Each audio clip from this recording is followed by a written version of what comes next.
શું નામ તમારું? અયાન. શું બનાવ બન્યો હતો ભાઈ? એ અમે અમારા ઘરમાંથી મને પંપે મૂકવા હતો, પંપે કામ કરું છું અને મને એ મૂકવા આવતો હતો અને એ ડાયરેક્ટ મને તો હું ખબર નહોતી કઈ વાતની. હું ભાઈ પાસે બેઠો હતો, ડાયરેક્ટ ક્રેટા જવા દીધી માથે. પછી કઈ ખબર પડી જ નથી. તલવાર કાઢી હતી. તલવાર તમને મારેલી છે કે પગમાં કેવું? હા, પગમાં. ક્યાં બતાવો? પગમાં જણાય લાગી.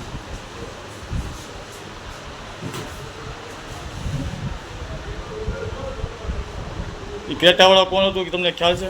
નહીં, એ આપણે કોઈ ઓળખતા નથી. બ્લેક કલરની ખાલી ક્રેટા હતી એ જોયું, બીજું કાંઈ નથી જોયું.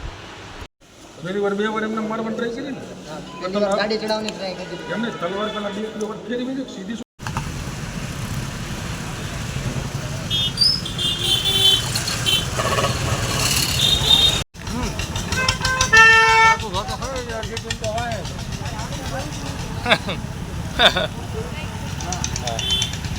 શું નામ તમારું ભાઈ?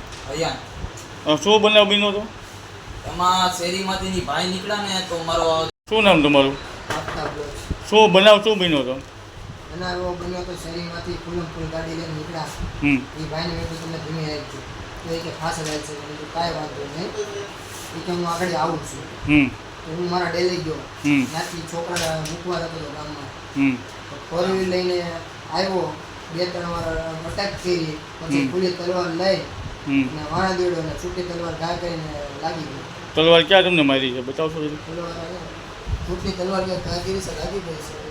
ગોળી પીડા અને કોણ હતું? કોણ? બ્લેક ક્રેટા હતી, 52 નંબરની ક્રેટા કરીને હતી. હા, એનું નામ બામ ખબર તમને? એવું કાંઈ નથી ખબર. રમેશ સર કોઈ ખબર હતી. બરોબર. એની ક્રેટામાં કેટલા જણા હતા? એક સિંગલ હતો.